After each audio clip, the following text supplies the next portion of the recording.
Welcome to the deep dive. Our mission, really, is pretty simple. We take a bunch of sources, pull out the key bits of knowledge, and help you get properly informed, without drowning in information. Exactly. And today we're delving into something really personal, often quite difficult, the journey to becoming parents when facing infertility. Yeah, it's a path so many people walk. For this deep dive, we're looking at a very moving personal account called From Heartbreak to Hope, A Journey to Motherhood. It's a really raw, honest story, gives you a proper look at one couple's experience, but, with insights that feel universal about just keeping going, finding hope. So let's set the scene for you. We're talking about Nancy, who's 39, and her husband Tom, he's 43. They live in New York City. And like many couples, they started trying to build their family, embarking on that whole emotional journey. Yeah, Nancy mentions it began about 2.5 years back when she was 36.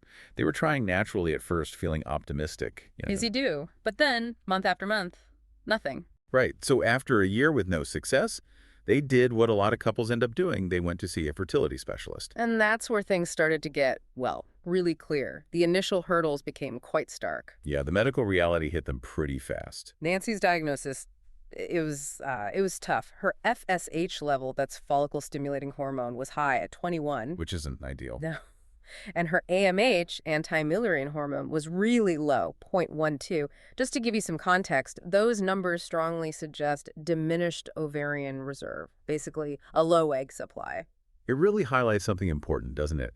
Age is a factor, sure, but these individual markers like FSH, AMH, they give a much clearer, sometimes quite surprising picture. Absolutely. It's a real prompt for couples to get that comprehensive testing done early because those numbers, they can really shape the path forward even if the news is hard to take. And it wasn't only Nancy facing challenges. Tom's tests, they also showed significant issues. That's right. Low sperm count, poor motility, and also sperm DNA fragmentation. So you've got the situation where, both partners are dealing with pretty big obstacles. Exactly.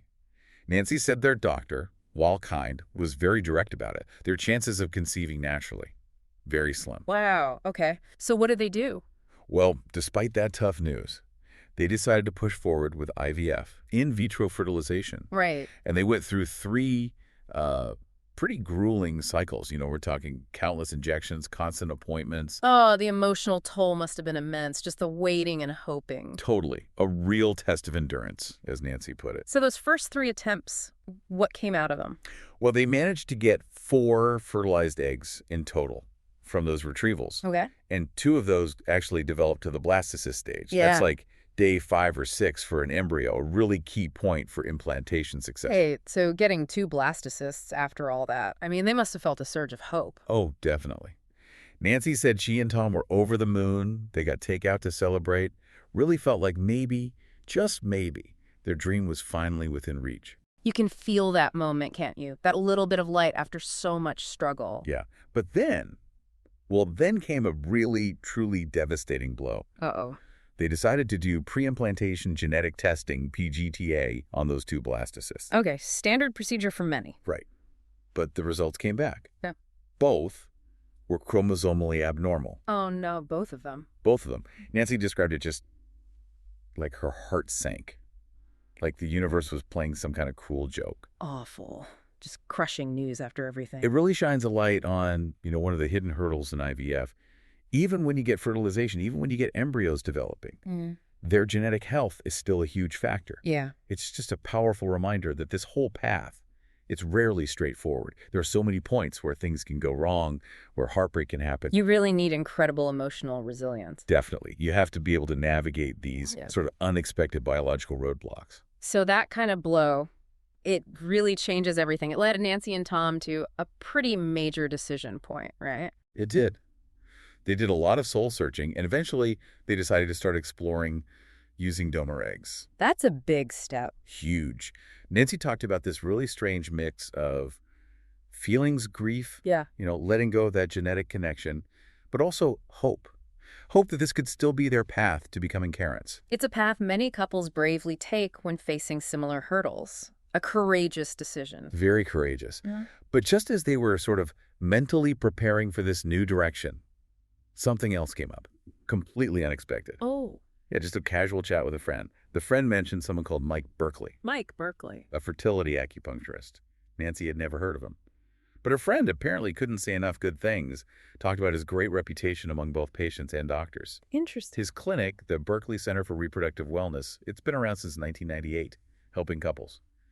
Nancy said hearing about him, this unexpected recommendation, it felt like a glimmer of hope. Maybe, she thought, this was their last shot. She just felt compelled to look into it. Wow. So just a recommendation out of the blue, potentially changing everything. What did they do? They decided to go for it, to give this different approach a try. Nancy started treatment with Mike Berkley. And what was he like? What was the experience? She described him as really warm, very knowledgeable, and just genuinely invested in their journey, which must have felt, really supportive. Absolutely. So what did this treatment actually involve? Was it just acupuncture or? It was more involved than just that. It was a pretty dedicated effort, actually, a 5-month treatment plan. 5 months, okay. Yeah.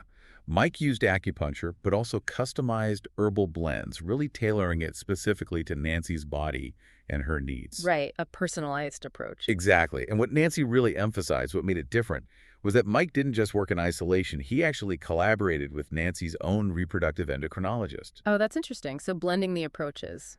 Precisely. Blending Western medicine with his traditional Chinese medicine expertise. Nancy said this holistic, compassionate, and very precise approach. It was unlike anything she'd experienced before in their journey. Okay, so 5 months of this integrated treatment. Then came the moment of truth, I guess. Another egg retrieval. Exactly. Nancy's 4th egg retrieval. After everything, she was hopeful, but cautiously so.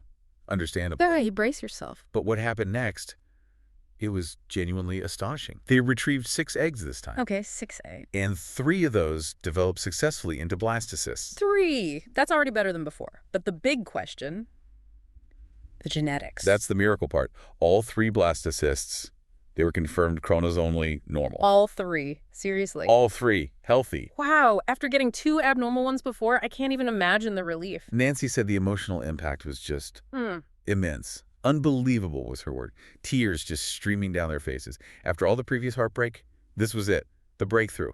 It really feels like a testament to that integrative approach, doesn't it, when facing something so complex? It really does. And the story doesn't end there. No. They transferred one of those healthy blastocysts. Yeah. And Nancy, well, she's now 37 weeks pregnant. Oh, fantastic. That's wonderful news. Yeah, she says she feels the baby kicking all the time, a constant, beautiful reminder of the miracle. That's incredible. And they still have the other 2. They do. 2 healthy blastocysts, frozen, which gives them this amazing possibility of growing their family even more down the line. Continued hope. Just amazing. And Nancy's feelings towards Mike Berkley and his team. Profound gratitude. She literally calls him a lifeline. She emphasizes Mike's, extraordinary knowledge, not just of acupuncture, but of the Western reproductive medicine side, too, and couples that with just his incredible kindness. She truly feels she wouldn't be pregnant without him. It's quite a story. So, thinking about our listeners, what's the takeaway here? Well, Nancy's story is just such a powerful message, isn't it?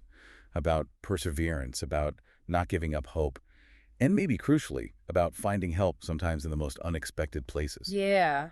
And if someone listening, maybe you or someone you know, if this story resonates, if you're facing similar fertility challenges, Nancy really urges people to consider reaching out to Mike Berkley. Right. His clinic, again, is the Berkley Center for Reproductive Wellness, and it's based in New York City. But what if you're not in New York? That's the other thing. He actually does phone consultations nationwide. Oh. He can guide local acupuncturists to support your treatment, working alongside your doctors. Nancy mentioned he's just incredibly approachable and supportive, really easy to talk to, offers a different kind of hope maybe when other paths feel exhausted. Okay, good to know. And how can people get in touch? The phone number is 212-685-0985. And the website is www.berkleycenter.com. That's BERKLEY center.com. 212-685-0985 and berkleycenter.com. Great. It really is a story about how sometimes the right help appears from an unexpected corner and just changes everything. It really is. Yeah. And, it leaves us with a bit of a question to think about, doesn't it? In this world full of really complex challenges, not just fertility, but all sorts of things, how often do we maybe overlook these synergistic approaches? Combining established science with these complementary practices. Right, like blending Western and Eastern medicine here. Exactly. And what hidden potential might actually lie in that kind of integrative thinking not just for fertility, but for our overall health and well-being. That's a really interesting thought to leave people with, something to ponder as you navigate your own complex journeys, whatever they may be.